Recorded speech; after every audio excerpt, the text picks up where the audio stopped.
anymore.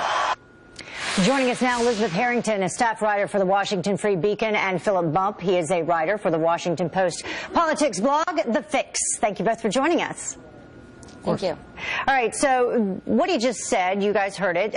Philip, I'll start with you. Does that raise a question in your mind about his motivation? I mean, it sort of answers the question. I think everyone was sort of wondering why Donald Trump was running for president. I mean, he's not incorrect in that it's very much, politics is very much a zero-sum game. If you don't win an election, you don't get that position. And really, that campaign has not achieved the outcome that you hoped for. But if you look at the other side, if you look at Bernie Sanders, who's almost certainly going to lose to Hillary Clinton, he is trying to use that to affect change within the party, to affect American politics, and to change how Hillary Clinton runs as a candidate. Essentially, what Donald Trump is saying is that's not important to him. The only thing that's important to him is him being elected president. And I think that that's sort of what everyone assumed was his motivation for getting into this. Well, but no one really wants to associate with a loser, right, Elizabeth? I mean, we want to associate with a winner. The NFL draft, it was last night. The Los Angeles Rams, they picked the first pick. It was Jared Goff because they think that he can win for them. So that's what we want, right? Sure, and I think that's what you're saying, why he's been able to, I think, kind of lock this nomination up.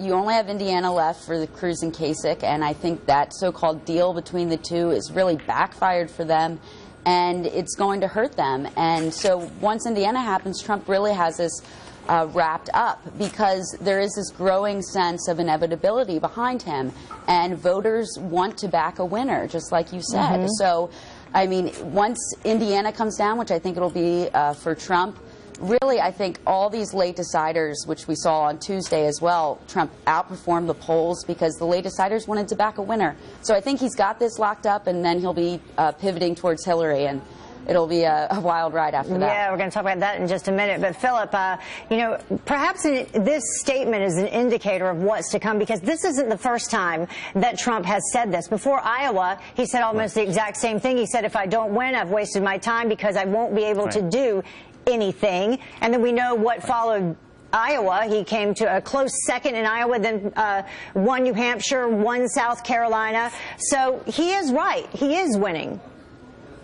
Yeah, no, that's I mean, absolutely. You know, and I'm curious too when he made the comments last night if he meant the nomination, which it seems like he's going to win, or if he meant the general election, which it seems that's a lot more questionable. And I think that he has a lot more ability at this point to shape the Republican Party, to shape the Republican agenda, simply by virtue of the fact that he has won so consistently, won primary states, and done so well. I think, though, that when you look at a general election, it's going to be interesting to see how much he frames the Republican Party's agenda around the general election, assuming he's the nominee, over the long term. He certainly raised a lot of attention about things, weaknesses within the Republican Party now.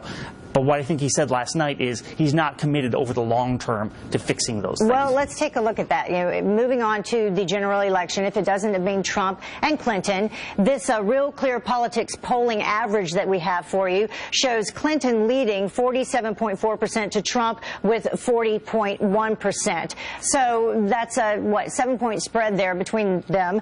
There was also another poll that came out. It was the George Washington University poll, which showed them only at 3% difference between the two. Clinton's still in the lead. As we move forward and as they start to debate, Elizabeth, what do you think will happen in terms of Trump? Do you think that he will be ruthless? I mean, he's been ruthless on the Republican side, and he's been in the lead. Right. I think he's going to try to brand Hillary just as he's branded low-energy Jeb Bush and lying Ted Cruz throughout this primary.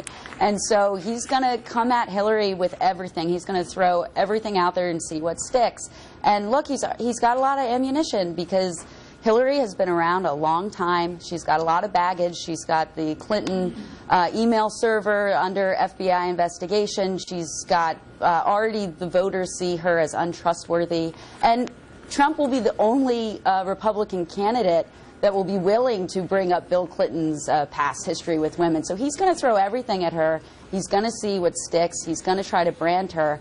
And I think these polls, it's a long time between now and November, and you've already seen them sort of tightening up for a general election matchup between Hillary and Trump. So I think the polls are a little misleading that saw Trump trailing so much in the past couple of weeks. I think those are going to be close, and I think he really does have a chance against the conventional wisdom to beat Hillary in the general election. Well, we will see what happens. Philip, have to wrap it up, but thank you for joining us. Elizabeth, thank you as well. We will see what happens. But first things first, on to Indiana.